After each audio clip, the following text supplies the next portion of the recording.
ओम नमः शिवाय। ओम नमः शिवाय। शिव हरि बच्चों, बोलो शिव पार्वती की जय। सदा भवानी दाहिने सम्मुख रहो, गणेश रामा सम्मुख रहो गणेश। पांच देव रक्षा करो, ब्रह्मा विष्णु महेश सियापति राम। जय जय राम, मेरो मन बसियो सीताराम। बोलो शिव पार्वती की जय। बोलो गणपति की जय। बोलो शिव पुराण की जय। योग कहा गया है, तीसरा जो लौकिक भस्म है वह अन्य सब लोगों के भी उपयोग में आ सकता है। श्रेष्ठ महर्षियों ने यह बताया है कि देवजों को वैदिक मंत्र के उच्चारण पूर्वक भस्म धारण करना चाहिए। दूसरे लोगों के लिए बिना मंत्र के ही केवल धारण करने का विधान है। जलते हुए गोबर से प्रकट होने वाला भस्म अग्नेय कहलाता है। महामुनि वह भी त्रिपुंड्रक का द्रव्य है, ऐसे कहा गया है। अग्निहोत्र से उत्पन्न हुआ भस्म का भी मनीषी पुरुष को संग्रह करना चाहिए। अन्य यज्ञ से प्रकट हुआ भस्म भी त्रिपुंड धारण के काम में आ सकता है। जब लोपनिषद में आए हुए अग्नि इत्यादि 7 मंत्रों द्वारा जल मिश्रित भस्म से धूल ने विभिन्न अंगों में मर्दान या लेपन करना चाहिए। महर्षि जवालिन सभी वर्णों और आश्रमों के लिए मंत्र से यह बिना मंत्र के भी आदर पूर्वक भस्म से त्रिपुंड्र लगाने की आवश्यकता बताई है। समस्त अंगों में सजल भस्मों को मलना अथवा विभिन्न अंगों में तिरछा त्रिपुंड्र लगाना इन कार्यों को मोक्ष रथी पुरुष समा प्रमादक से भी ना छोड़े, ऐसा श्रुति का आदेश है। भगवान शिव और विष्णु ने भी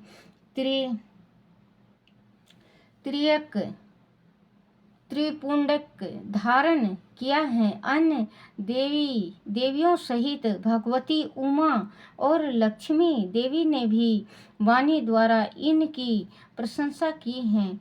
ब्राह्मणों, क्षत्रियों, वैश्यों, शूद्र वर्ण संकरों तथा जाति भ्रष्ट पुरुषों ने भी धूलन एवं त्रिपुंड के रूप में भस्म धारण किए हैं। इसके पश्चात भस्म धारण तथा त्रिपुंड की महिमा एवं विधि बताकर सूत जी ने फिर कहा, महर्षियों, इस प्रकार मैंने संक्षेप से त्रिपुंड का महत्व बताया है। यह समस्त प्राणियों के लिए गोपनीय रहस्य है। अंत तुम्हें भी इसे गुप्त ही रखना चाहिए। मुनीश्वरों, ललाट आदि सभी निर्दिष्ट स्थानों में जो भस्म से 3 तिरछी रेखाएं बनाई जाती है उन्हीं को विद्वानों ने त्रिपुंड कहा है। भौहों के मध्य भाग से लेकर जहाँ तक भौहों का अंत है उतना बड़ा त्रिपुंड ललाट में धारण करना चाहिए। मध्यमा और अनामिका उंगलियों से 2 रेखाएं करके बीच में अंगूठा द्वारा प्रतिलोमय भाव से की गई रेखा त्रिपुंड कहलाती है, अथवा बीच की 3 उंगलियों से भस्म लेकर यत्नपूर्वक भक्ति भाव से ललाट में त्रिपुंड धारण करें। त्रिपुंड अत्यंत उत्तम तथा भोग और मोक्ष को देने वाला है। त्रिपुंड की तीनों रेखाओं से प्रत्येक 9 देवता हैं जो सभी अंगों में शीतल हैं। मैं उनका परिचय देता हूँ, सावधान होकर सुनो। मुनीश्वर, प्राणवा का प्रथम अक्षर आकार ग्रह पत अग्नि पृथ्वी धर्म राजोगुण ऋषि वेद क्रिया शक्ति प्रयत सामन तथा महादेव। यह त्रिपुंड की प्रथम रेखा के 9 देवता हैं। वह बात शिव दीक्षा परायण पुरुष को अच्छी तरह समझ लेनी चाहिए। प्राण वाक दूसरा अक्षर उकार दक्षिण अग्नि आकाश सत्य गुण यजुर्वेद मध्य दिव सामन इच्छा शक्ति अंतर आत्मा तथा महेश्वर। यह दूसरी रेखा के 9 देवता हैं। प्राणों का तीसरा अक्षर मकर आवाहित अग्नि परमात्मा तमोगुण गुलोक ज्ञान शक्ति समावेद। तिथि या सावन तथा शिव यह तीसरी रेखा के 9 देवता हैं। इस प्रकार स्थान देवताओं को उत्तम भक्ति भाव से नित्य नमस्कार करके स्नान आदि से शुद्ध हुआ पुरुष आदि त्रिपुंड धारण करे तो भोग और मोक्ष को भी प्राप्त कर लेता है। मुनीश्वर, यह संपूर्ण अंगों में स्थान देवता बताए गए हैं। अब उनके संबंधी स्थान बताता हूँ, भक्ति पूर्वक सुनो। बोलो शिव शंकर भगवान की जय। सुनो, 32 से 16 8 अथवा 5 स्थानों में त्रिपुंड का न्यास करें। मस्तक, ललाट, दोनों कान, दोनों नेत्र, दोनों नासिका, मुख, कंठ, दोनों हाथों, दोनों कोहनी, दोनों कलाई, हृदय, दोनों पार्श ओ भाग, नाभि, दोनों अंडाकोश, दोनों उरु, दोनों गुल्फ, दोनों घुटने, दोनों पिंडली, दोनों पैर। यह 32 उत्तम स्थान है। इनमें क्रमशः अग्नि, जल, पृथ्वी, आयु, 10 दिव प्रदेश तथा दीवपाल तथा 8 वस्तुओं का निवास है। धर, ध्रुव, सोम, आप, अनिल, अनल, प्रत्युषु और प्रभास। यह 8 वासु कहे गए हैं। इन सब का नाम मात्र लेकर उनके स्थानों में विद्वान पुरुष त्रिपुंड धारण करें, अथवा एक ग्रसित हो 16 स्थानों में श्री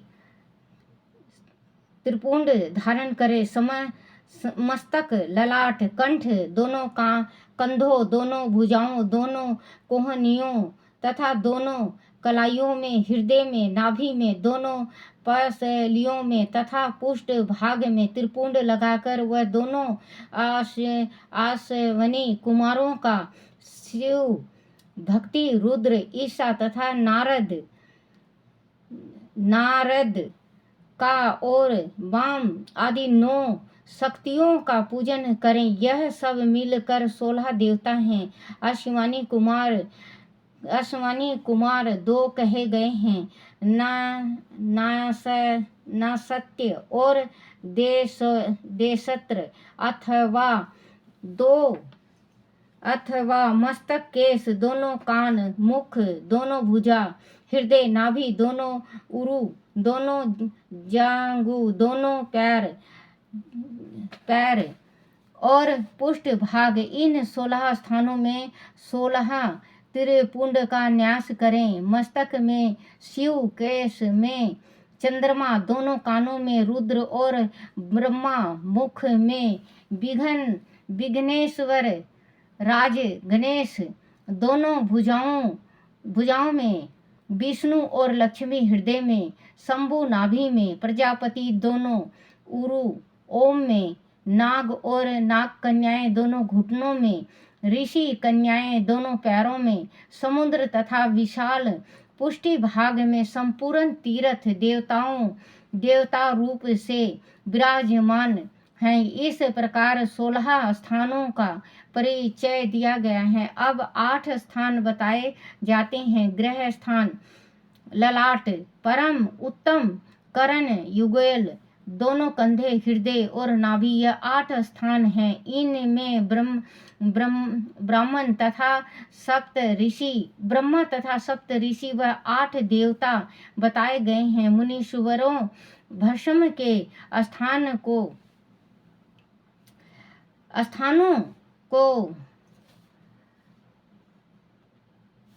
परिचय दिया है, अथवा मस्तक, दोनों भुजाएं, हृदय और नाभि। इन 5 स्थानों को भस्म वेता पुरुषों ने भस्म धारण के योग बताए हैं, यथा समय, भाव, देश, कला आदि अपेक्षा रखते हुए उल्लेखनीय भस्म को अभिमंत्रित करना और जल में मिलाकर आदि कार्य करें। आदि भी समरथ हो तो त्रिपुंड आदि लगाएं। त्रिनेत्रधारी, तीनों गुणों के आधार तथा तीनों वेदों के जानकर भगवान शिव का स्मरण करते हुए नमः शिवाय कहकर ललाट में त्रिपुंड लगाएं।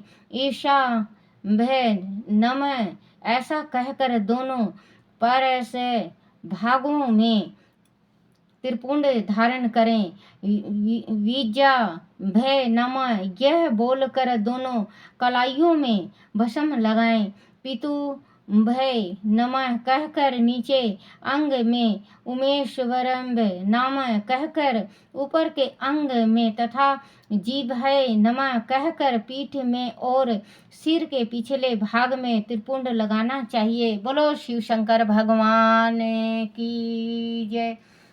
ओम नमः शिवाय, ओम नमः शिवाय, शिवाय नमो, शिवाय नमो, शिवाय नमो, शिवाय नमो, शिवाय नमो, शिवाय नमो, शिवाय नमो। बोलो शिव पार्वती की जय।